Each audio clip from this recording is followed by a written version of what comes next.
Get out the insurance cards, get out the co-pays. The office is open, my friends, as this video is brought to you by drroto.com.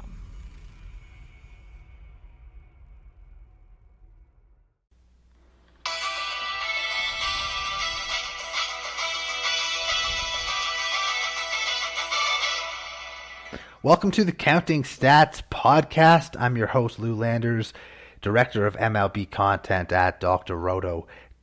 And on this show, I'm just going to go through a mock draft I did this past weekend. I know that there is no baseball, there's no CBA at the moment, but that doesn't mean fantasy drafts have stopped. So I just want to give you a little bit of an insight to how this draft went. It is standard Roto 5x5, 15 teams. I had the 10th pick in the draft. Top of the draft, pretty normal. Trey Turner went number 1. We had Jose Ramirez go number 2. Nice power speed combo. Vlad Guerrero Jr. went 3 overall rather than in the 5 and 6 spot. Ohtani, the hitter, he's one player here, but went 4th. Then we got Tatis Jr. and Soto, who are typically in the top 4 or so picks. They went 5 and 6. Ronald Acuna Jr., Bo Bichette, Bryce Harper. At number 10, I took Aussie Albies. I think Aussie Albies being very underrated going into drafts. Last year, he had 30 homers, over 100 runs, over 100 ribbies, and 20 stolen bases. You're not going to find that in a lot of players. So something to keep in mind there. Trout went after him. Luis Robert, Kyle Tucker, Garrett Cole, and Mookie Betts kind of round out the first round here. After that, we saw Corbin Burns, Rafael Devers, Jordan Alvarez, Freddie Freeman, Manny Machado. At 21 overall, I took Aaron Judge to go with Aussie Albies, kind of locking in more power, counting stats. Pretty solid average too. Not going to get you a lot of speed, but I have that speed, at least initial speed with Aussie Albies. But lots of counting stats for me with those picks. After Judge went Scherzer, Buehler, Urias, Woodruff, Merrifield, DeGrom, Hendricks, Bieber, Mullins, Ray, Starling Marte, Josh Hader, Marcus Semien, Zach Wheeler, Aaron Nola, Emmanuel Clase, Lucas Giolito, Teoscar Hernandez. And then in the third round at pick 40 overall, I got my SP1 at Sandy Alcantara of the Marlins. He's going to give me 200 innings, going to give me 200 plus strikeouts, really good ratios as well. Feel really good about him as kind of my horse there. Moving things along, Wander Franco went at 42 overall. We saw a bunch of closers go. Rafael Iglesias went 43rd overall. He was the third closer off the board, which is why I decided I would go closer, early closers going earlier than ever. If you've heard other shows so far this season, I took Ryan Presley in the 4th round at 51 overall. Closer for the Houston Astros. Pretty locked in there as the closer there. Should be 25, 30 plus saves and maybe more, but certainly one of the better closers. There's about 5 to 7 closers who really kind of have that locked in job, and he's one of them. So I wanted to get one of those guys. Then later on down the road, my next pick was in the 5th round, and I went after Jonathan India, second baseman for the Reds, giving me 2 second basemen already. It's a deep position, so not necessarily advising everyone to do that. Goes to my middle infield spot, but India is a good source of average, a good source of runs, can hit 20 plus homers, and can get me double-digit stolen bases. So that's kind of what I was looking for there, especially after taking 2 pitchers and Aaron Judge. Don't want to forget about those stolen bases just because I took Aussie Albies early on. Cannot ignore them. But then I did need another starter, and one of my favorite starters this season is Dylan Cease. I got him in the 6th round, pick 81. Typically, you can get him a little later than that, but this is a guy that was second in the AL in strikeouts last year, only going about 160 to 170 innings. So I'm looking at Cease, and I'm thinking maybe he bumps up to 185, 190 innings and potentially can lead the league in strikeouts. Either way, it's an SP2. I'm looking at 400 plus strikeouts between him and Sandy Alcantara. Then I had to wait a long time. 7th round, pick 100 overall. I went with Yadie Martinez, who was outfield eligible, adding to that power that I already have. 30-plus homers, probably 100 RBIs, lots of runs, solid batting average. So liking the Yadie Martinez pick. My next pick, Third base is very hard to come by this year if you don't get one of the top guys or someone in the top 100. It starts to really thin out quickly. So I took DJ LeMahieu, who is eligible first, second, and third. I'm going to use him at third base here.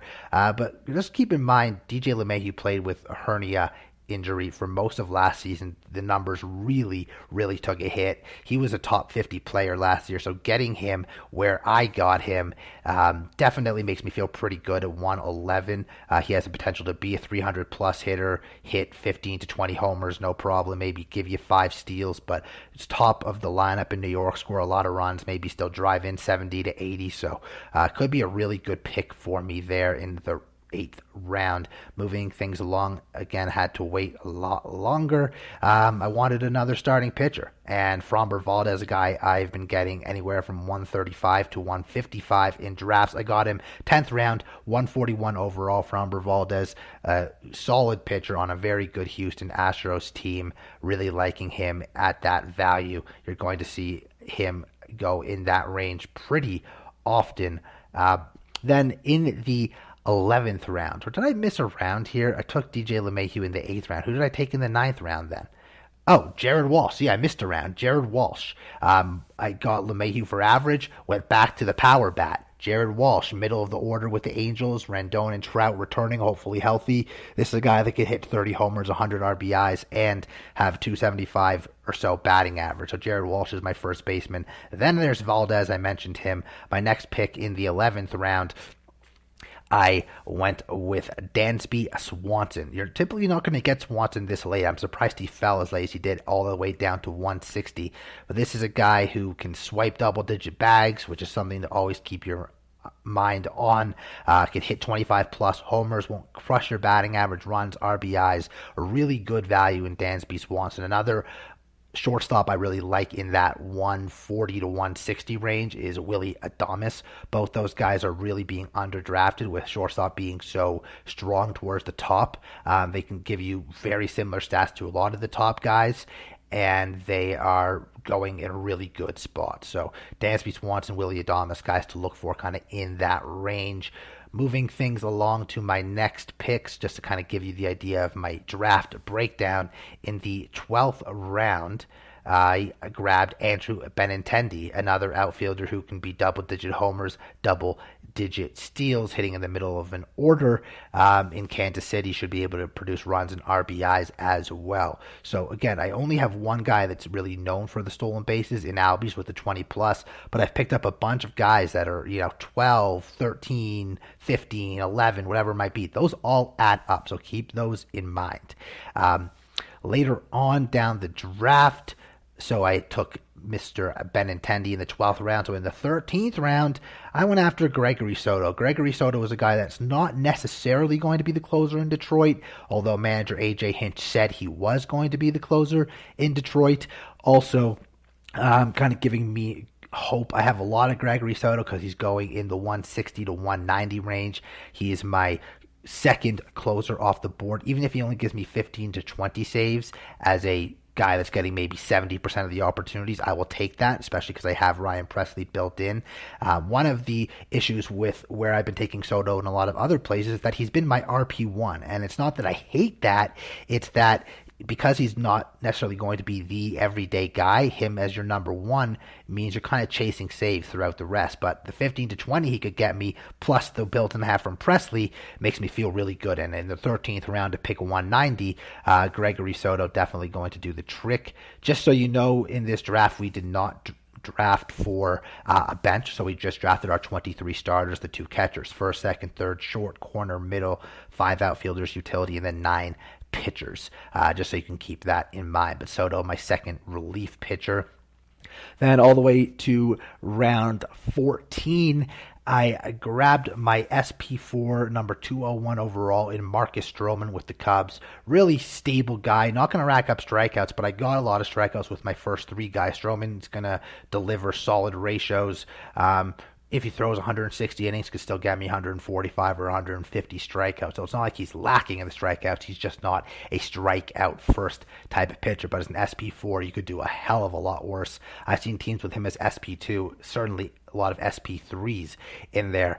Down to the 15th round, 220 overall, got a guy who I own in a lot of places. Trey Mancini, first baseman for the Orioles, in my corner infield spot. Mancini is good for average, good for 20-plus homers, runs, RBIs. Solid player, especially at pick 220 overall. If you can get him in the 15th round, it's a steal.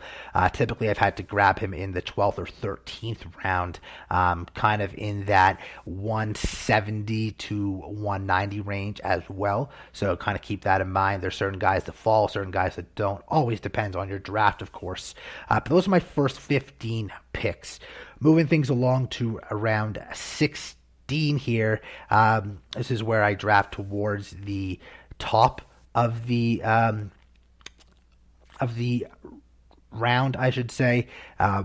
Pick 231 overall, around 16, AJ Pollock of the Dodgers, my fourth outfielder. A guy that falls because there's some injury concerns, but with the NLDH, with Seager gone, with Taylor being moved around a lot, Pollock should play 110 or more games and can certainly help you in average homers. He'll swipe close to double-digit bags potentially for you. So kind of goes with my theme of getting athletic players who can kind of do a little bit of everything there. As a fourth outfielder, feeling pretty good about that in round 16 to 31 overall. Down to round 17, I got my SP5, Jordan Montgomery, and this feels like an absolute steal because I've seen Montgomery go as early as pick 145 or 150, as late as around 200. I got him at pick 250. Other than Garrett Cole, he might be the most reliable starting pitcher in the Yankees rotation this year. Getting him round 17, pick 250, feels like an absolute steal there,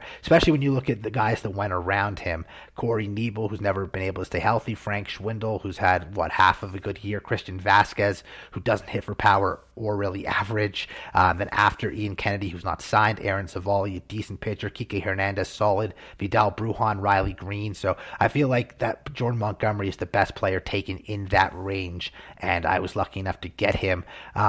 Pick 261, round 18. Don't love this pick, but I needed a fifth outfielder. I wanted a guy who could hit 20 homers, steal around 10 bags. Clearly, I've said that a lot. It's a theme of the teams I'm trying to draft this year. I took Max Kepler of the Twins. This is a guy that not only could be traded to a better team, but a guy that has had really good seasons in the past, hit for a low average last year. Maybe that comes up, but even if it doesn't, 20 homers and 10 stolen bases with a bunch of runs and RBIs is certainly going to help me, especially as a fifth outfielder. So definitely liking that pick. Then all the way down to round 19, 280 overall. Another pitcher I've been getting a lot of in the round 19 or 20, pick 280 to 310 or so. Carlos Carrasco has had a lot of injury concerns, had the cancer situation a couple years ago as well, but he is expected to begin the year in the rotation. No health issues at the moment, wherever the year begins. And this is a guy that just a couple years ago was a top 20 starting pitcher. So definitely willing to take a chance on him in round 19 as my sixth starting pitcher. You got really nothing to lose taking him at that time. And he's a lot safer than a guy like Luis Patino, Alex Cobb, Steven Matz. Not safer, more upside than all those guys. Some of these guys that are going after him are safer potentially, but the upside from Carrasco is much higher for me. 291, I got my first catcher, 20th round, Elias Diaz of the Rockies, a solid bat, especially benefiting from Coors Field. Typically he's going much earlier in the two catcher leagues, but again, sometimes people pass on catcher for a while once those top guys are gone, and guys can fall to you, and that's exactly what happened with Elias Diaz. Next round, around 21, I got my second catcher, Yadie Molina. I know he's old, but this is going to be the last year of his career, and he still has a lot of built-in playing time. Great defensive catcher. Pitchers love him. He's going to get the at-bats, meaning he's going to get the counting stats. So as a catcher too, I feel pretty strong about that. Going down all the way to around 22, where I took a flyer on Mike Moustakas to be my utility player. Moustakas has not repeated the success he had prior to his years in Cincinnati. Obviously, in Kansas City was great. With Milwaukee was great. But with the DH coming to the NL, Moustakas has a chance to kind of just focus on hitting. And this is a guy that has 30-plus homer potential, can hit for an average. So, again, if this was a league where there was a bench and we were doing waivers, he'd be an easy cut if he got hurt. But but he has the potential to really, really have a lot of earning value at pick 321. Round 22. So Mike Moustakas is my utility. And then with my final pick of the draft, I took a third relief pitcher. I was going to take Jorge Alcala, but he's a guy that's not going in those top 23 rounds for the most part. He's a guy I think is going to be the eventual closer in Minnesota.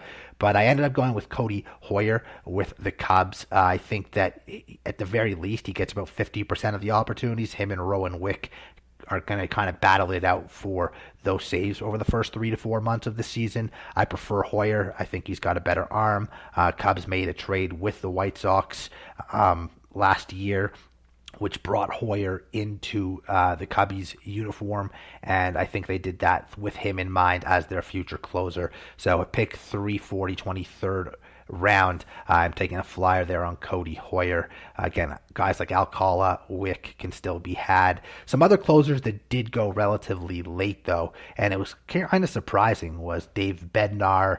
I saw, let's see, who else went kind of late from a relief pitcher standpoint. Karinchak, who is certainly behind Clase, but if something happens to Clase, Karinchak could walk into save, so that's pretty good. Ken Giles went in the 21st round. I mean, I don't think he's always going to do that, but he's a guy who could absolutely be the closer in Seattle. Dylan Floro went 19th round, 285 overall. He could be the closer in Miami. So as much as closers are going super early, there's a lot of spec guys who are going late who you can get late. So keep that in mind for sure. Of course, if you have any questions specifically about this draft, about my picks, about where certain players went in this draft, you can hit me up on Twitter at Landers Talks or on Facebook, Lou Landers. I'm happy to answer any questions about this draft or where guys are going, if I think it's a good value, if I think it's kind of a reach. Speaking of drafts, I should say I am currently in the TGFBI draft as well. That's a great fantasy baseball invitational. My league's a little slow. We're only at pick 101, but I can tell you I had the 15th pick. I went Rafael Devers and Mike Trout. It's a lot of average and a lot of power. A lot of counting stats, not a lot of steals. I'd be happy if I got 10 combined from them. But afterwards, I got Francisco Lindor, hoping for a bounce back, and I got my built-in saves with Raisel Iglesias. After that, looking for some speed, because I think I might only have about 25 stolen bases with Lindor, Devers, and Trout. I went with Tommy Edman, who's a 30 stolen base caliber guy. Can use him at second, can use him in the outfield. Right now, I have him in the outfield because I need 5 outfielders, and second base is a very deep position. I also grabbed Dylan Cease after taking Edman. Cease is my number 1 pitcher in this league. I told you in that other draft I took him as my SP2, but this is a guy with tons of strikeout potential, potential to lead the American League in strikeouts. I don't mind him as an SP1, and my pick, I'm 4 picks away looking at starting pitching. Alex Manoah is there, Shane McClanahan's there. Hopefully one of those guys falls. Looking for some power bats. I can get Walsh, I can get Stanton. A guy like Blake Snell is there if those 2 pitchers were to go. Nathan Eovaldi, Tyler Mahle. So there's certainly a bunch of guys in the starting rotation I can get as my SP2, but a Manoah or McClanahan would be elite, would be ideal for me right now. I think both those guys could be SP1s by the time the season is over. I'll do another show kind of once there's a lot more of this TGFBI wrapped up, kind of going into more detail of my picks and then kind of where we're at, but wanted to kind of do a mock draft or draft recap episode for everyone who is maybe priming up for some of their bigger drafts, even with the season being delayed, just so you can get an idea of kind of what my thoughts are on some players, where I'm willing to take guys, so on and so forth. But this has been the Counting Stats Podcast, brought to you by drroto.com. I'm Lou Landers. Thanks for tuning in, and I'll catch you next time.